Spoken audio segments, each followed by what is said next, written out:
But Kata Rahmat. What is your absolute favorite dish in Uzbekistan? I will, of course, answer plov. Social sciences and not chemistry, because she would have liked me to study chemistry in university. That there are other smart people and that you should listen to other smart people. So in this kind of rapid change, it's very important to have processes in place where... If you had to describe the energy and ambition of today's Uzbekistan in just one word, what would it be? Serious question, but it's also a very difficult one to answer. A Central Asian tiger developing here. Most of the people in Uzbekistan will be offended if I say one plov or another, so I will just say in general, I like plov. Would you prefer a hot tea or cold ayran? Rather hot tea. Okay, great. You're becoming Uzbek. Hot tea. Chorsu Bazaar you don't really find in many other cities. I actually study Uzbek 3 times a week. Oh. Yeah. So, but Kata Rahmat. Your Excellency, thank you very much for taking the time to visit our cluster today. We are honored to host you, and we would like to ask you a few questions and get your insights on certain things. So, may I begin with the first question? Okay. Thank you. Of course. So, you began your diplomatic career during Estonia's early independence, and then you went on to study at Harvard. Mm-hmm. What advice would the experienced ambassador of today give to that young diplomat? I believe I've been quite privileged in living through very different phases of Estonia's development. I joined the foreign ministry before Estonia regained her independence. I lived through the build-up of the Estonian foreign ministry. I was very much part of that team that built the Estonian foreign ministry, and then I was able to go to Harvard, also then transition to the European civil service and European foreign service. So I can't really imagine a more interesting trajectory than I have had. So I would tell my younger self that please do continue on that path. Okay, that's really nice to hear. A lot of people actually would like a chance to go back and tell themselves to do certain things differently, but it's great to hear that you don't have that. And another important question on that, how has your inner compass changed, or how has your perspective shifted from when you just started and where you are today? Well, I think with experience you learn that first of all, that you are not the smartest person in the room always, that there are other smart people, and that you should listen to other smart people. It always makes sense to listen to others, to hear what others have to say. And that doesn't mean giving up your own convictions or your own beliefs, but it does mean that it always helps to, even if you have a very good idea or a very strong conviction, to double check with others and to ask for their opinion, because in the end you might end up with something even better than your very good idea. So when you're young and you tend to want to move things forward very quickly and perhaps rashly, and at the same time I think it sometimes makes sense to slow down a little, think a bit, and above all talk to others and include others in the decision making. So I would say that the importance of teamwork and of really collaborating with others is something that you learn through experience, and that is something that I have learned myself, and that I very much advise every young person to keep in mind, that yes, you may be a very smart person, but There are smart persons, and it makes sense to listen to them as well. Resonated a lot because as a young professional, I can kind of relate to the moving things forward quickly and not really accepting other people's opinions, but it is always good to double check or to ask for input from more experienced professionals in this field. Thank you very much. It is really important to take responsibility and to consult and inform other members of the society of the changes that are happening, I think. And the next question would be about young people, about the youth. So a lot of young people today find science, pharmaceuticals, biotechnology too daunting, or they just want to work on manufacturing, or they want to build startups instead of going into research. So in your view, how can we make science more attractive to them? That's a good question. I know when I finished high school, my chemistry teacher was very unhappy that I went to study social sciences and not chemistry, because she would have liked me to study chemistry in university. I think that the availability of modern technologies, modern ways of doing things, and the sense that your input really can drive things forward, that you're part of something that is, you can be part of something that is rapidly developing and really has strong potential. That makes any process, any field interesting. And so what I have seen here today, looking around here in the and seeing what the plans are for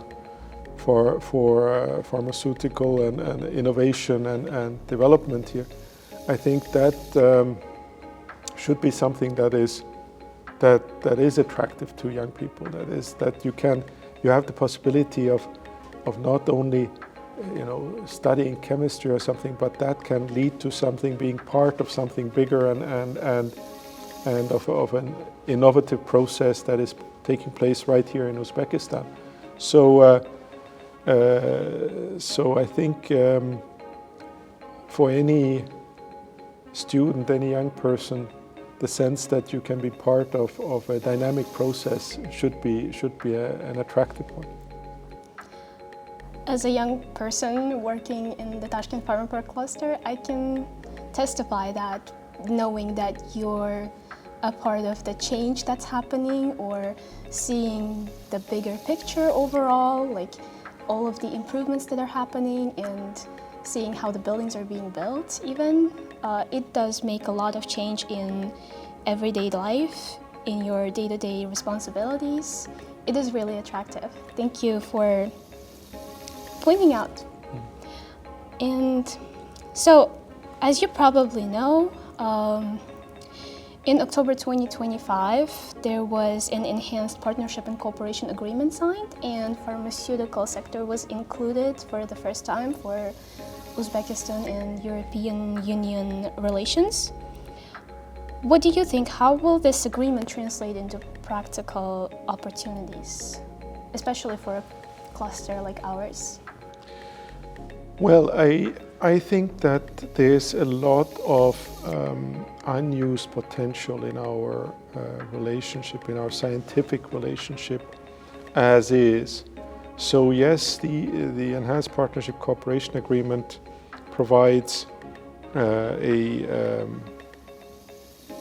foresees a certain framework, but in the end, what is needed is to fill that framework is people and good ideas.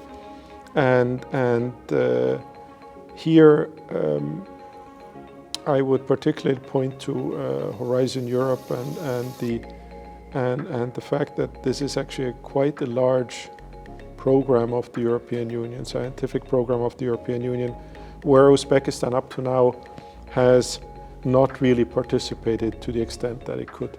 So I believe that both within the scope of the possibilities that exist in the Enhanced Partnership Cooperation Agreement, but also more broadly in the scope of what we already have available as tools to bring Uzbekistan and the EU closer together in the scientific field.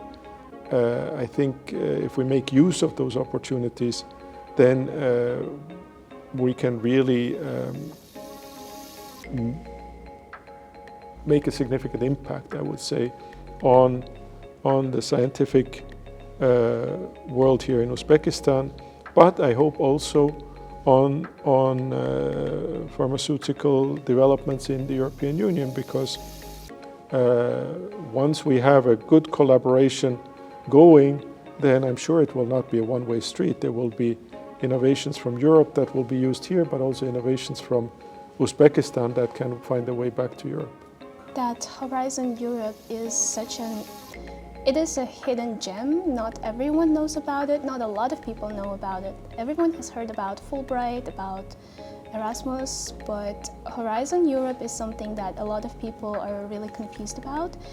And as part of the Science, Education and Innovations Department here at the agency, we are really focusing on Horizon Europe, establishing corporations, forming consortiums, and we are actively trying to make use of Horizon Europe opportunities right now. Very good. And one last serious question, kind of serious question, before we move into Blitz questions. If you had to describe the energy and ambition of today's Uzbekistan in just one word, what would it be? Serious question, but it's also a very difficult one to answer. I think we're really seeing a sort of a Central Asian tiger developing here, and again, I'm very impressed with what I've seen. And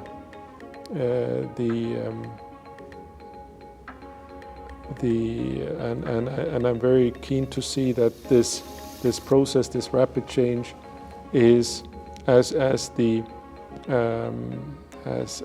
been said in other contexts, that it will be lifting all the boats of everybody in and that it really is a process where all of society feels that they are gaining and contributing, able to contribute, and also able to gain, and that there is a sort of inclusiveness to the process, and I see that as a great challenge also, because in such rapid changes it's always sometimes difficult to keep everybody on board, but I think that will be a very important part of the process. Thank you very much. Now, moving on to the unserious questions. What is your absolute favorite dish in Uzbekistan? I will, of course, answer plov. Okay, do you truly mean it, or do you just answer plov because it's a signature dish? No, I actually like plov very much. And if you ask me which plov, then I will not answer that, because that's a very tricky question, and most of the people in Uzbekistan will be offended if I say one plov or another, so I will just say in general, I like plov, and I genuinely like plov. I think it's not something I would eat every day, but I would say that of the Uzbek dishes, that's probably the one I like the most. Okay. I would also most likely get offended if you said specifically which plov, so I will not ask that question. Would you prefer, in a summer day, on a summer day in Uzbekistan, would you prefer a hot tea or cold ayran? Rather hot tea. Okay, great. You're becoming Uzbek. Hot tea. Would you prefer Chorsu Bazaar or Tashkent City Mall? I think Chorsu Bazaar. Because of its authenticity? Because it is different. Tashkent City Mall is very impressive, it is very nice. I like going to Tashkent City Mall, but it's not all that different from other large malls in other cities. Chorsu Bazaar you don't really find in many other cities. I would agree, it's unique. Do you prefer hard copy books or Kindle? Certainly hard copy or soft cover, but books as opposed to Kindle. Okay, so what is one book that you would recommend to absolutely of every young person to read? Ooh, that's a difficult question to answer. Right now I'm reading The Decline and Fall of the Roman Empire, but that is a book in 8 volumes and Oh, wow. is a very long one. So it's, but you know, I can say one thing that looking at my own daughter, the way she got really interested in reading was through Harry Potter. And she was quite young, I think she was like 7 years old when she started devouring these books. So I think Harry Potter has been extremely good for getting young people to start to read, because it's such a well-written story and a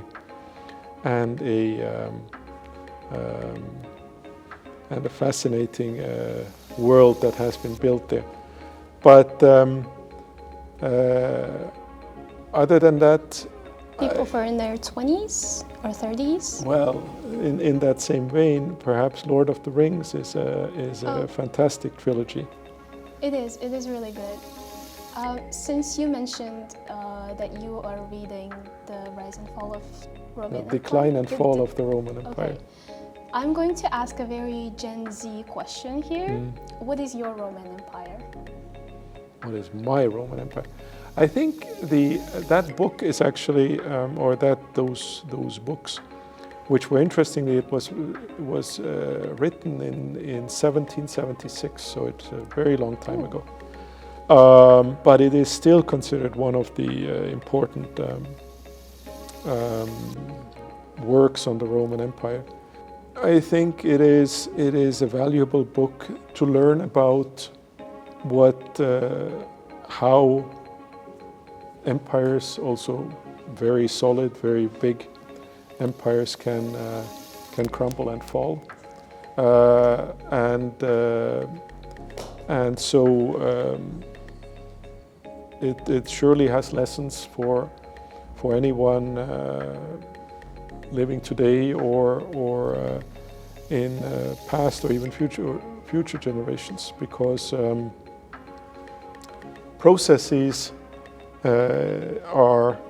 keep repeating themselves.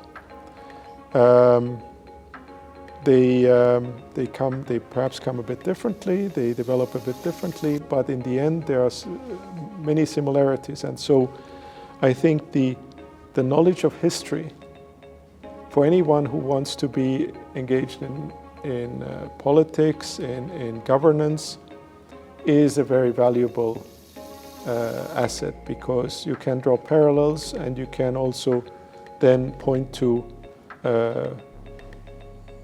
decisions that were made and that had certain consequences and that perhaps you want to do again or you want to avoid on the other hand. That is very interesting. History does keep repeating itself. And the last one, I think I already know an answer to, but I'm still going to ask you, it's strategy or intuition? Which one you rely on more when making decisions? Not high level, very important, the nation's fate kind of decisions. Intuition. Okay. I've learned, if it's one thing that I've learned, I mean, in addition to having to listen or that listening to other people, it makes sense, is that trust your own instincts.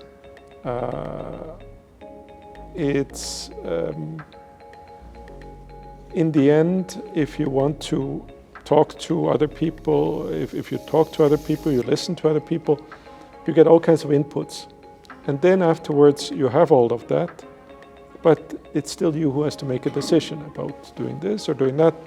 And at that point, you know, trust yourself, because while it is true that there are many smart people out there, and while it is also true too that it makes sense to talk to them, it's also true that you yourself are also not a dumb person, and so it makes sense to then say that, okay, well, I'm going to go with something. And once you go with something, stick to it, because yes, not all decisions are going to be the absolute right ones, but nobody usually gets very happy by making a decision, changing it, then doing it again, doing it over.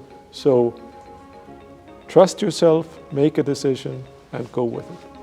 And once you make mistakes, own up to them and take responsibility. And then fix them. That's an important thing, and that's, I think, that is also a very important thing in any management, is that people will make mistakes. If they make the best effort, if they try their best and they make a mistake, they own up to it, and they try to then fix it, then that's okay. I mean, anybody who does something is going to make mistakes. It's better to make a mistake and then fix it than not to make any decision at all. Right. Thank you very much. I know it's probably gone for longer than 15 minutes as we promised, but thank you very much for your time. We really appreciate it. And thank you very much for your valuable insights. It was really interesting to have a conversation on Roman Empire and about your career and your personal reflections. I actually study Uzbek 3 times a week. Oh. Yeah. Oh. So, okay. But Kata Rahmat. Rahmat.